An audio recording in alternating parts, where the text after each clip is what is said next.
السلام علیکم ورحمۃ اللہ۔ پچھلی کلاس میں ہم نے روزوں کے بعض مسائل یا کچھ مسائل آپ کے سامنے پیش کیے تھے۔ امید کہ آپ کو مسئلے یاد ہوں گے روزوں کی فرضیت وغیرہ کے متعلق۔ ہم نے پڑھا تھا، بلکہ بہت ساری چیزیں پڑھی تھی ہم نے پچھلی کلاس میں، کہ روزے کب فرض ہوئے اور روزوں کا وقت کیا ہے، اور روزوں کی فرضیت کے پیچھے حکمت کیا ہے، اور رمضان کا مہینہ کیسے شروع ہوگا، کیسے پتہ چلے گا، یہ بھی ہم نے پڑھا تھا۔ اس کو معلوم کرنے کے 3 طریقے ہیں جو ہم نے پڑھے تھے، یاد ہوگا آپ کو۔ نمبر 1 جو ہے چاند دیکھنا، نمبر 2 بلکہ اس سے پہلے میں سرسری طور پر، چونکہ نئے ساتھی شاید بنارس یا مختلف علاقوں سے جوائن ہوئے ہیں، تو فیس بک پر لائیو بھی یہ پروگرام آج سے شروع ہوا ہے، تو میں مناسب سمجھتا ہوں کہ تھوڑا سا دہرا دوں۔ ہم نے بتایا تھا پچھلی کلاس میں کہ رمضان کے جو روزے جو فرض ہوئے ہیں وہ سن 2 ہجری میں فرض ہوئے ہیں، سن 2 ہجری، یعنی پیارے نبی صلی اللہ علیہ وسلم نے جو مکہ سے مدینہ کی جانب ہجرت کی ہے اس کے دوسرے سال روزے جو ہے فرض کیے گئے، اور ہمارے نبی صلی اللہ علیہ وسلم نے کل ملا کر یعنی ٹوٹل 9 سال پیارے نبی صلی اللہ علیہ وسلم نے روزے رکھے ہیں۔ اور روزے جو ہے اس کی فرضیت، اہمیت، رمضان کے روزے جو ہے اسلام کا رکن ہے، اسلام کا پلر ہے، اور اللہ تعالیٰ نے جو ہے اس کو فرض کیا ہے اور یہ حکم دیا ہے قرآن میں، جیسا کہ فمن شہید منکم الشہر فلیصمہ والی جو آیت ہے، جس انسان کو یہ مہینہ مل جائے وہ روزے رکھے، تو اس سے اس کی فرضیت معلوم ہوتی ہے۔ اس کی حکمت یہ ہے کہ نفس کو پاک کرنا اور اچھے اخلاق انسان کے اندر آئے، اور شیطان چونکہ انسان کے جسم میں دوڑتا ہے تو اس کے حملے کم ہوں، اور اس سے بچنے کی جو ہے، کیونکہ آدمی نہیں کھائے گا نہیں پیے گا تو پھر خواہشات کم ہو جائیں گے اس کے، پھر یہ بھی ایک اہم ہے۔ اسی طریقے سے جو ہے آخرت کی یاد دلاتا ہے روزہ، مسکینوں اور غریبوں کا احساس دلاتا ہے جو بھوکے رہتے ہیں رزق کی کمی کی وجہ سے یا اپنی غربت کی وجہ سے وہ پریشان، تو ان کا احساس ہوتا ہے۔ یہ تمام جو ہے فائدے ہیں۔ اور ہم نے بتایا تھا کہ رمضان کے روزے کیسے شروع ہوں گے، کیسے پتہ چلے گا کہ رمضان آ گیا ہے، تو 3 طریقے ہیں اس کے۔ نمبر 1 چاند دیکھنا، کہ آپ خود چاند دیکھیں، ٹھیک ہے، آپ نے چاند دیکھا تو رمضان کا روزہ شروع کریں گے آپ۔ چاند نہیں دیکھا ایک چیز۔ نمبر 2 اگر آپ بات کریں گے تو کوئی گواہی دے دے، آپ نے خود تو نہیں دیکھا لیکن کسی اور نے دیکھ کر آ کر گواہی دی ہے، اگر وہ مسلمان ہے، سچا ہے۔ یہاں سعودی عرب میں تو رؤیت ہلال کمیٹی ہے، ہمارے یہاں بھی کمیٹیاں ہیں مختلف قسم کی، لیکن جو بہرحال علماء جو ہے اگر گواہی کو اس کی قبول کرتے ہیں، مطلب یہ ہے کہ وہ مسلمان جھوٹا نہیں ہے، دھوکے باز نہیں ہے، سچا نہیں ہے، تو اس کی گواہی پر رمضان کے روزے شروع کیے جائیں گے۔ نمبر 3 کہ اگر یہ دونوں صورتیں پہلی نہ ہوں، جیسے کہ انسان نے خود نہیں دیکھا چاند کو، یا کوئی کسی نے گواہی بھی نہیں دی، کہیں سے پورے ملک میں کوئی گواہی نہیں ملی ہمیں، تب کیا کیا جائے گا؟ تب جو ہے شعبان کے 30 دن حدیث شریف پر عمل کرتے ہوئے شعبان کے 30 دن کمپلیٹ کیے جائیں گے، ٹھیک ہے۔ اور یہاں میں ایک بات بتانا پچھلی کلاس میں بھول گیا، ایک بڑا اختلافی مسئلہ ہے، اس میں نہ پڑھتے ہوئے جو صحیح بات ہے میں مختصر آپ کو بتاؤں، جو محققین علماء نے بیان کیا ہے کہ ہر ملک کا ایک اپنا مطلع ہوتا ہے، ٹھیک ہے۔ ہندوستان میں اگر چاند نظر آ جائے تو ہندوستان والے روزہ رکھیں گے، سعودی عرب میں چاند نظر آیا تو سعودی عرب والے سعودی عرب کے چاند سے ہندوستان کے لوگ روزہ رکھنا یہ صحیح ہے یا غلط، اس میں اختلاف ہے۔ بعض لوگ رکھتے ہیں، مجھے پتا ہے، لیکن راجح صحیح بات جو محققین علماء کے فتاوے موجود ہیں، جو بڑے بڑے علماء اور جو جمعیت ہمارے یہاں جمعیتیں ہیں ہندوستان میں، ان کا بھی یہی فتویٰ ہے کہ جو ہے نہیں، سعودی عرب کا چاند ان کے لیے، سعودی عرب کا چاند مطلب، کیونکہ حدیث میں ہے نا بھائی چاند دیکھو روزہ رکھو، چاند دیکھو روزہ چھوڑو۔ سعودیہ والوں نے اگر چاند دیکھا تو وہ روزہ رکھیں گے، ہندوستان والوں نے جب چاند دیکھا اس وقت ہندوستان والے روزہ رکھیں گے، اسی طریقے سے پاکستان والے جب دیکھیں گے وہ پاکستان والے روزہ رکھیں گے، ٹھیک ہے۔ چلیے، روزہ کن لوگوں پر فرض ہوتا ہے یہ بھی ہم نے بتایا تھا، ہر مسلمان پر، مکلف ہو قادر ہو، مسلمان پر کافر پر روزہ فرض نہیں۔ مکلف یعنی کیا بولیں گے؟ مکلف بالغ ہو، عاقل ہو، اس کو مکلف کہتے ہیں۔ نابالغ بچوں پر روزے فرض نہیں ہے، بالغ بچوں پر روزے فرض ہے، لیکن اگر نابالغ بچے روزے رکھتے ہیں تو ان کا اجر ضرور ملے گا، اور والدین کو چاہیے کہ ان کی تربیت کریں، ان کو روزہ رکھوائیں اگر استطاعت ہو تو، جس سے صحابہ رضی اللہ عنہم مجمعین کا ہمیں عمل ملتا ہے۔ نہیں رکھ پاتے ہیں تو الگ مسئلہ ہے، اچھا بھوکا ہے یا بیمار ہے، اللہ شفا دے بچوں کو، تب الگ مسئلہ ہے. لیکن اگر رکھ سکتے ہیں تو بچوں کو رکھانا چاہیے تاکہ ان کی طبیعت، کیونکہ آگے جا کے رکھنے ہیں نا ان کو فرض روزے. چلیے اسی طریقے سے عقل مند ہو، یعنی پاگل اور دیوانہ نہ ہو، کیونکہ اللہ تعالیٰ کی یہ رحمت ہے، کیونکہ اس کی عقل اس کے ساتھ نہیں ہوتی ہے، وہ اس کو نہیں پتا وہ کیا کر رہا ہے، تو اللہ تعالیٰ نے اس پر رحم کیا ہے اور روزے فرض نہیں کیے ہیں. اسی طریقے سے بیمار جو عاجز ہو یا مسافر ہے تو ان لوگوں پر بھی روزے فرض نہیں ہے. مسافر پر روزے فرض نہیں ہوتے ہیں، سب روزہ فرض نہیں ہے، روزہ چھوڑ دے گا لیکن بعد میں اس کی قضا کرے گا. یہ قضا کا الگ مسئلہ ہے جو ہوتا ہے. اور بیمار جو ہے دو قسم کے ہوتے ہیں، یاد رکھنا. بیمار دو قسم کے ہوتے ہیں. نمبر ایک وہ بیمار جن کی بیماری کیا کہیں گے اس کو، ٹیمپروری جیسا انگریزی میں کہتے ہیں بیماری جو ہے یہ موقت ہوتی ہے، یعنی ایک دن شاید بیمار رہے، 2 دن یا 3 دن، اور رمضان کا تو پورا مہینہ ہوتا ہے آپ کو پتا ہے. تو یہ دائمی بیماری نہیں ہوتی ہے، یہ وقتی بیماری ہوتی ہے. اس کو آپ اردو میں کہہ سکتے ہیں وقتیہ مریض، وقتیہ، تھوڑے سے وقت کے لیے بیمار. ایک دوسری قسم کا بیمار ہوتا ہے جو دائمی مریض ہوتا ہے، ہمیشہ کا بیمار، جیسے شوگر پیشنٹ وغیرہ، ٹھیک ہے، یا بعض بیماریاں ہوتی ہیں. اللہ ہمیں ہر قسم کی بیماری سے محفوظ رکھے. تو جو پہلی قسم کا بیمار ہے جس کی بیماری وقتیہ ہے، رمضان میں کوئی بیمار پڑ گیا، شدید بخار آ گیا، اسے نہیں رکھ پا رہا، چھوڑ دے وہ. فمن کان منکم مریضا او علی سفر فعدۃ. اب جتنے دن اس نے روزے چھوڑے ہیں ان کی قضا کر لے گا. نمبر 2 دائمی بیمار، ہمیشہ کا بیمار، وہ کیا کرے گا؟ رمضان میں روزے شوال میں بھی نہیں رکھ سکتا ایسا، ہر ایک روزے کے بدلے ایک مسکین کو کھانا کھلائے گا، جیسے کہ اس سلسلے میں حدیثیں اور فتاوی علماء کے موجود ہیں.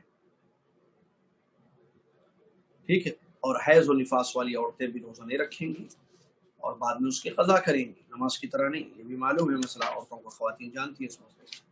ٹھیک ہے. چلیے روزہ کب سے شروع ہوگا، کب ختم ہوگا، یہ بھی ہم نے پڑھا تھا پچھلی کلاس میں. روزہ شروع ہوتا ہے طلوع فجر سے، ختم ہوتا ہے غروب آفتاب پر.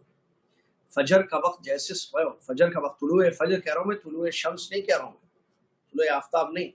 جب فجر کا وقت سٹارٹ ہوتا ہے جس میں اذان دی جاتی ہے اور رات کا اندھیرا چھٹ کر دن کی سفیدی چھا جاتی ہے، اور اسی کا ذکر قرآن میں موجود ہے، وہ جو آیت ہے. تو اور وہ وقت وہ ہوتا ہے جس میں اذان دی جاتی ہے. کیوں؟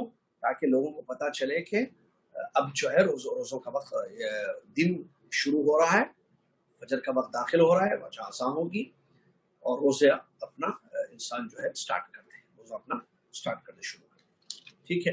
چلیے اس کے بعد ہم نے پڑھا تھا، اچھا یہاں ایک مسئلہ وہ جو ہے سحری ہے، سحری نہیں، روزہ شروع ہوگا ایسے غروب آفتاب تک،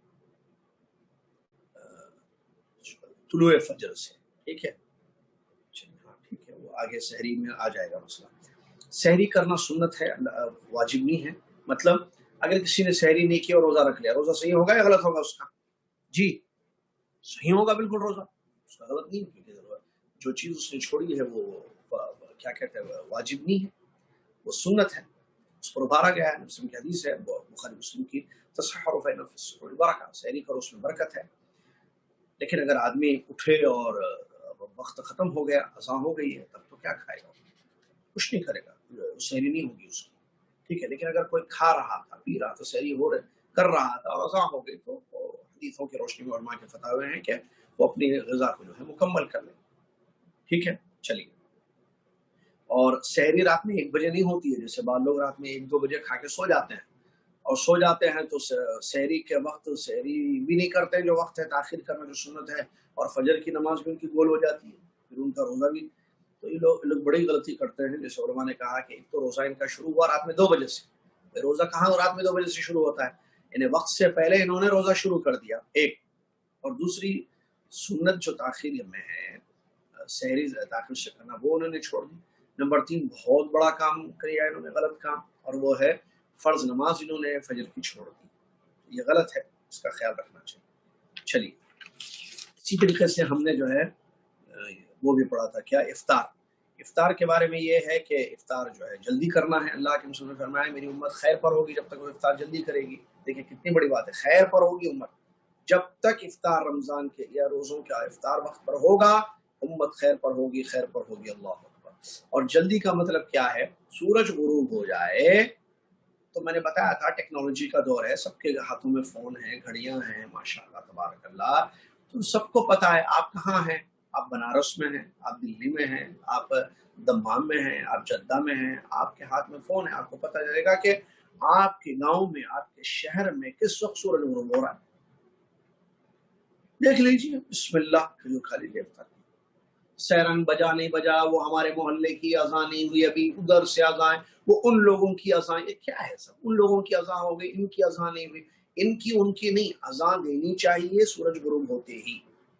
اگر مؤذن صاحب تاخیر کر رہے ہیں یا محلے میں مسجد ایسی ہے جہاں اذان کو لیٹ ہی دیا جاتا ہے تاخیر سے، اب کیا کریں گے ہم مسجد کا خیال رکھیں گے، یہ حدیث رسول صلی اللہ علیہ وسلم پر عمل کریں گے، اور ہم کو پتا اتنے منٹ پر سورج غروب ہو رہا ہے آج، اور سورج غروب ہو گیا، اب ہم بیٹھے ہوئے ہیں کہ ابھی اذان ہوگی، مائک کھولیں گے اور اللہ اکبر کی صدا آئے گی، یہ غلط ہے، تاخیر نہیں کر رہے، وقت ہو چکا، بعض اوقات 2-3 منٹ ہوتا ہے، اگر مسجد میں واقعی وقت پر اذان دی جاتی ہے تو ٹھیک ہے، لیکن پھر بھی تاخیر اگر ہو جائے تو ہو سکتی ہے نا، مؤذن صاحب ہیں وہ بھی پہنچنے میں جو ہے ہو سکتا ہے تاخیر ہو گئی، مائک آن کرنے میں، جو میں نے پچھلی کلاس میں بتایا۔ چلیے، اور سنت یہ ہے کہ کھجور سے افطار کیا جائے، نہ کہ نمک سے، کھجور سے افطار کیا جائے، اور کھجور کی ایک قسم یہاں سعودیہ میں ملتی ہے، عربستان وغیرہ میں، ہندوستان میں میرے خیال مجھے نہیں پتہ ملتی ہے یا نہیں ملتی ہے، وہ رطب کھجور کہتے ہیں، جو بڑی مقدار میں یہاں پر آتی ہے رمضان، ٹھیک ہے،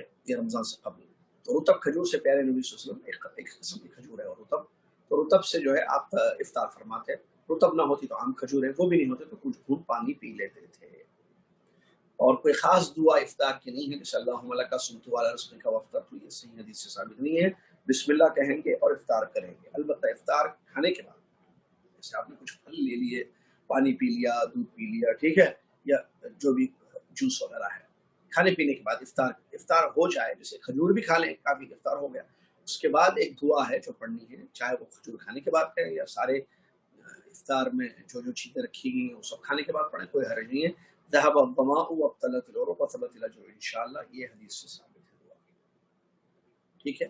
چلیے یہاں تک ہم نے پڑھا تھا، اس کے بعد آئیے آگے بڑھتے ہیں، روزہ توڑنے والی چیزیں، آپ کو پتا ہے بعض چیزوں سے روزہ انسان کا ٹوٹ جاتا ہے، کیا ہے بھئی وہ چیزیں جن سے روزہ ٹوٹ جاتا ہے، ذرا غور سے سنیے ان کو۔ نمبر 1،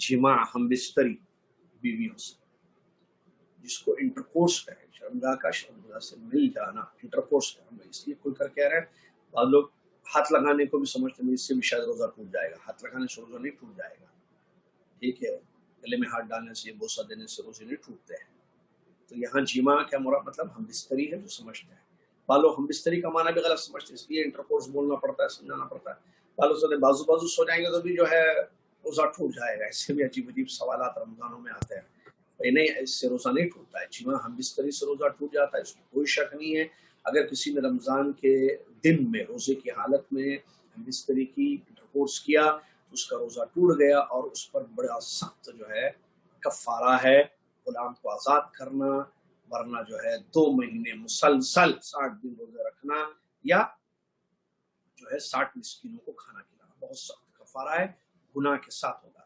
اللہ نے قرآن میں فرمایا احل لکم لیلۃ الصیام رفث الی نسائکم، رات کو ہے نا، اللہ نے رات میں حلال کیا ہے، تو جو کام رات میں حلال ہے وہ دن میں حرام ہے نا، دن میں روزے میں ہیں آپ ہیں، رات میں مغرب کے بعد تو آپ کا روزہ ختم ہو گیا، تو رات پوری پڑی ہے نا مغرب سے فجر تک، تو آپ حلال ہے آپ کے لیے رمضان میں رات میں، آپ کیوں جو ہے فجر اور مغرب کے درمیان جو ہے یہ حرکت کرتے ہیں جو کہ جس سے روزہ ٹوٹ جاتا ہے، حرام ہے۔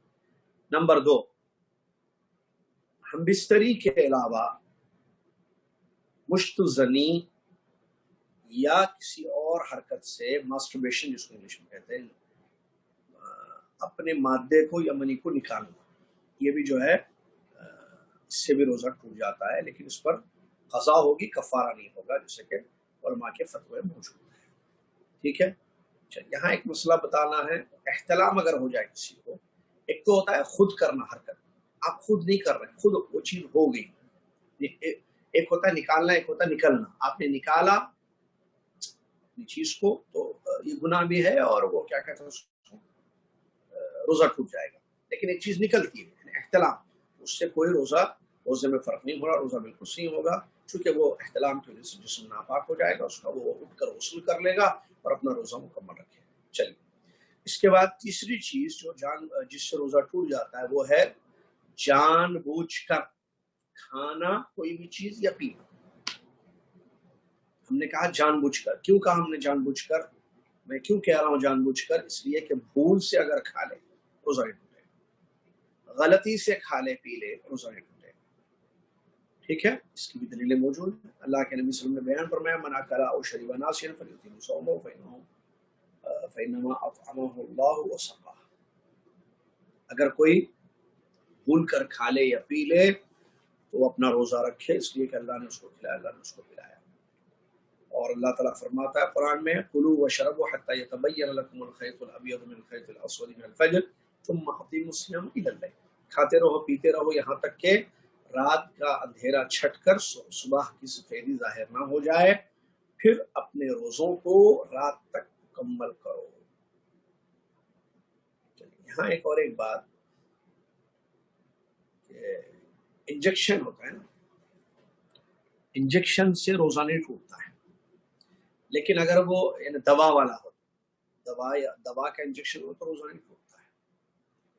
البتہ کھانے پینے کے لیے جو انجیکشن ہوتا ہے، غذا کے لیے انجیکشن دیا جاتا ہے، قوت کے لیے غذا کا، اس سے روزہ ٹوٹ جاتا ہے، ٹھیک ہے؟ چلیے، اسی طریقے سے ایک چیز جس سے جو ہے روزہ ٹوٹ جاتا ہے وہ ہے حجامین، کیا بولیں گے، پچھنی لگانا، کپنگ شاید انگریزی میں کہتے ہیں، پچھنی لگانا، ٹھیک ہے؟ وہ چائنا کے انسٹرومنٹ ہے جس سے گندا خون جسم سے نکالا جاتا ہے، پچھنی لگانا، تو اس سے بھی جو ہے روزہ ٹوٹ جاتا ہے۔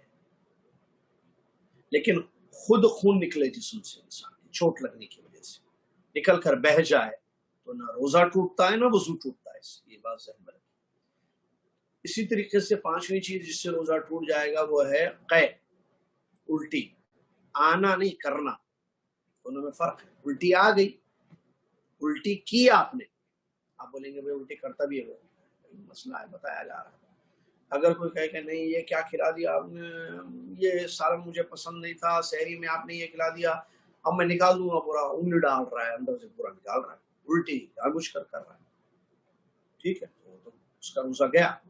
لیکن کسی کو خود سے طبیعت خراب ہونے کی وجہ سے یا ایسی جو ہے بدہضمی کی وجہ سے الٹی آ جائے تو اس کا روزہ جو ہے نہیں ٹوٹے گا۔ اس کی دلیلیں، سب کی دلیلیں موجود ہیں، دلیل ہی سے بات ہو رہی ہے۔ من ذرعه القی فلا فلیس علیہ قضاء ومن استقاء عمدا فلیقضی۔ نبی صلی اللہ علیہ وسلم نے فرمایا جس کو الٹی آ جائے، قے ہو جائے، وامٹنگ، تو وامٹنگ انگلش میں شاید کہتے ہیں نا، تو اس پر کوئی قضا نہیں ہے، اور جس نے جان بوجھ کر الٹی کی، قے کی، اس پر قضا ہے۔ چلیے، اس کے بعد یہ پانچ چیزیں ہم نے آپ کے سامنے بیان کی جس سے روزہ ٹوٹ جاتا ہے۔ اس کے علاوہ بعض وہ چیزیں جس سے روزے پر کوئی اثر نہیں پڑتا ہے، نہ ٹوٹتا ہے نہ روزہ متاثر ہوتا ہے۔ کیا ہے وہ چیزیں؟ نمبر ایک، غسل کرنا۔ روزے میں کسی بھی وقت آپ نہائیں، غسل کریں، زوال کے بعد کریں، زوال سے پہلے کریں، حتیٰ کہ سورج غروب ہونے سے 15 منٹ پہلے، 10 منٹ پہلے بھی کر لیں، آپ کا روزہ نہیں ٹوٹے گا۔ کیونکہ روزہ توڑنے والی چیزیں جو ہمارے نبی صلی اللہ علیہ وسلم، یہ دین ہے نا بھائی، دین میں کیا ہے؟ فالوئنگ ہے، اتباع ہے، بتا دیا گیا یہ کرنا ہے یا نہیں کرنا ہے، جو کرنا ہے وہ کیجیے، جو نہیں کرنا ہے مت کیجیے، ختم۔ ایڈ نہیں کر سکتے آپ اپنی مرضی سے۔ آپ کو اچھا نہیں لگ رہا ہے وہ دین نہیں ہے صاحب، آپ کو اچھا نہ لگے وہ دین نہیں ہے، آپ کو برا لگے وہ دین نہیں ہے۔ اللہ نے جو چاہا اس کو دین بنا کر اتارا، محمد صلی اللہ علیہ وسلم کو پہنچا دیا۔ آپ کو اچھا لگتا ہے، برا لگتا ہے، ہمیں نہیں پتا اس سے۔ یہ دین اچھا لگنا چاہیے، لیکن آپ کے اپنے اندر پرابلم ہے، آپ کو اچھی چیز دین کی جو دین میں ہے وہ بری لگتی ہے، آپ کو پردہ برا لگتا ہے، آپ کو داڑھی بری لگتی ہے، مسواک کرنا، روزہ آپ کو اچھا نہیں لگتا ہے، یہ کیا رمضان آ گیا، روزہ آ گیا، میں سگریٹ نہیں پیوں گا، یہ نشہ نہیں کروں گا، یہ نہیں کھا سکتا ہوں دن میں، وہ نہیں کر سکتا ہوں، یہ آپ کا اپنا پرابلم ہے، آپ کی اپنی غلطی ہے۔ لیکن اس میں کوئی شک نہیں ہے کہ روزے میں اس کا کوئی فرق نہیں پڑے گا۔ روزے میں پیارے نبی صلی اللہ علیہ وسلم نے غسل کیا ہے، پیارے نبی نے اپنے سر پر پانی ڈالا ہے روزے کی حالت میں. یاد رکھیے روزے سے جو ہے روزہ غسل جو ہے روزے میں الغسل لا یؤثر، جسے علماء نے کہا کہ اس کو کوئی اثر نہیں ہوتا ہے. ٹھیک ہے، ایک بات ہے. دوسری چیز جو ہے کلی کرنا، ٹھیک ہے، اس سے بھی کوئی فرق نہیں پڑتا ہے. کلی اگر آپ ایسی کلی کرتے ہیں، وضو میں بھی کلی ہوتی ہے ایسی، لیکن آپ جو ہے وہ کیا کہتے ہیں حلق کے نیچے چہرہ جیسا اٹھا کے کلیاں کرتے ہیں نا، ویسے میں کیا جائے. اور وضو جب آپ کریں گے، ناک میں پانی لیتے ہیں نا وضو میں، تو آپ کھینچے نہیں اس کو روزے کی حالت میں. اللہ کے نبی صلی اللہ علیہ وسلم نے بیان فرمایا وَبَالِغْ بِالْإِسْتِنْشَاقِ إِلَّا أَن تَكُونَ صَائِمًا. تم جو ہے جب ناک میں پانی لو تو کھینچو اس کو عام حالات، اللہ یہ کہ تم روزے سے جب رہو تو اس وقت جو ہے ناک سے مت کھینچو اپنے ناک سے پانی کو. ٹھیک ہے. اسی طریقے سے وَالسِّوَاكُ لَا يُؤَثِّرُ عَلَى الصِّيَامِ، مسواک کرنا ہے نا، مسواک ہوتا ہے نا، پتا ہے نا آپ کو مسواک. تو مسواک آپ کرتے ہیں تو اس سے کیا روزے پر فرق پڑے گا؟ نہیں، کیونکہ مسواک سے کوئی چیز، دیکھیے روزے میں فرق پڑے گا کہ حلق سے اندر کوئی چیز جائے. مسواک کرنے سے کیا پانی منہ میں جائے گا، اندر جائے گا؟ نہیں. پتا ہے سب کو مسواک دانتوں کی صفائی کے لیے کیا جاتا ہے. مسواک دانتوں کی صفائی کے لیے کیا جاتا ہے. اور ہمارے نبی صلی اللہ علیہ وسلم مسواک کرتے تھے روزے کی حالت میں. ہمارے نبی صلی اللہ علیہ وسلم مسواک کرتے تھے روزے کی حالت میں. اب ایک مسئلہ، برش کر سکتے ہیں یا نہیں مسواک کے علاوہ، ٹوتھ برش پیسٹ لگا کر؟ تو اس سلسلے میں شیخ بن باز رحمہ اللہ کا فتویٰ ہے کر سکتے ہیں. علماء نے فتویٰ دیا کر سکتے ہیں. کیوں؟ احتیاط کے ساتھ کیا جائے. ابن عثیمین رحمہ اللہ، کیونکہ دیکھیے وہ بھی مسواک ہی کے حکم میں ہے. مسواک کا اپنا ایک ٹیسٹ ہوتا ہے، اگر آپ بات کریں ٹیسٹ کی، اور ٹوتھ برش پیسٹ میں بھی ٹیسٹ ہوتا ہے. ٹیسٹ منہ کو لگے، کلی کرتے ہیں، پانی کا ٹیسٹ نہیں ہوتا ہے کیا؟ آپ وضو کرتے ہیں، آپ سمندر کے پانی سے وضو کر سکتے ہیں رمضان میں، بالکل کر سکتے ہیں. کھارا نہیں ہوتا ہے پانی، پھر پانی میٹھا بھی ہوتا ہے. پانی کا کیا کہتے ہیں مزہ، ٹیسٹ مختلف ہوتا ہے. تو ہم کیسے کہیں کہ جو ہے اس سے صرف زبان پر مزہ لگنے سے روزہ ٹوٹ جاتا ہے؟ تو مسواک کا بھی جو ہے ایک ٹیسٹ ہوتا ہے، اور مسواک دانتوں کی صفائی کے لیے کیا جاتا ہے. پیسٹ کا بھی ایک ٹیسٹ ہوتا ہے. برش بھی جو انسان کرتا ہے وہ بھی اپنے منہ کو صاف کرنے کے لیے کرتا ہے. اسی لیے فتویٰ ہے علماء کا کوئی حرج نہیں، کیونکہ صرف پیسٹ کھاتا تو نہیں ہے نا، کھا لے تو روزہ ٹوٹ جائے گا. پیسٹ کوئی کھاتا ہے؟ پیسٹ کوئی نہیں کھاتا پیسٹ. چلیے، اسی طریقے سے کہتے ہیں کہ اگر کوئی چیز اڑ کر غبار یا مکھی یا کوئی بھی چیز آپ کے حلق میں چلی جائے اڑ کر، سینڈ اسٹارم وغیرہ چلتا ہے، چلا تھا 2 دن پہلے یہاں، تو آپ نے کھایا نہیں، وہ غبار آپ کے حلق میں چلا گیا، تو اس سے بھی آپ کے روزے پر کوئی فرق نہیں پڑے گا. اسی طریقے سے روزے دار کو چاہیے کہ وہ جھوٹ سے، غیبت سے، گالی گلوچ سے اپنے روزے کو محفوظ رکھے، لڑائی جھگڑے سے اپنے روزے کو بچائے. کہ آپ کو پتہ ہے روزے میں انسان بھوکا پیاسا رہتا ہے تو صبر کی بہت ضرورت پڑتی ہے.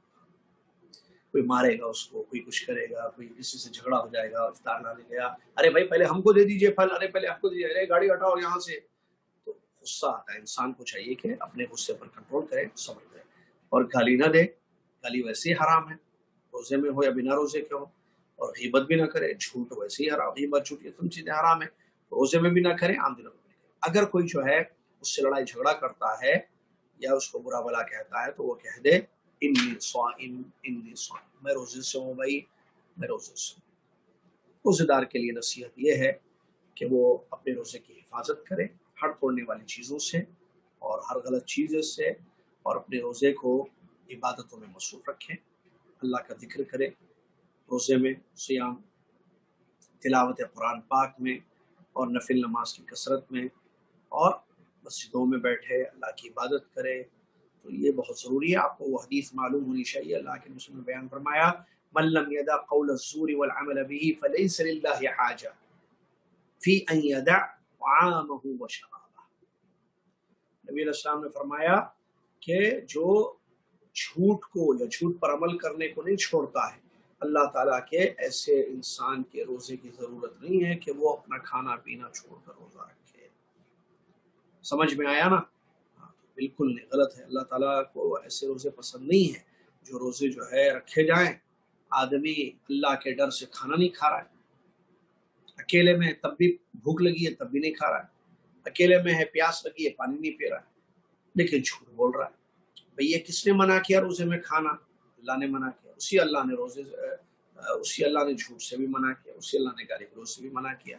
ایک جگہ بات سنے دوسری جگہ بات نہ سنے تو یہ فرمانبرداری ہے؟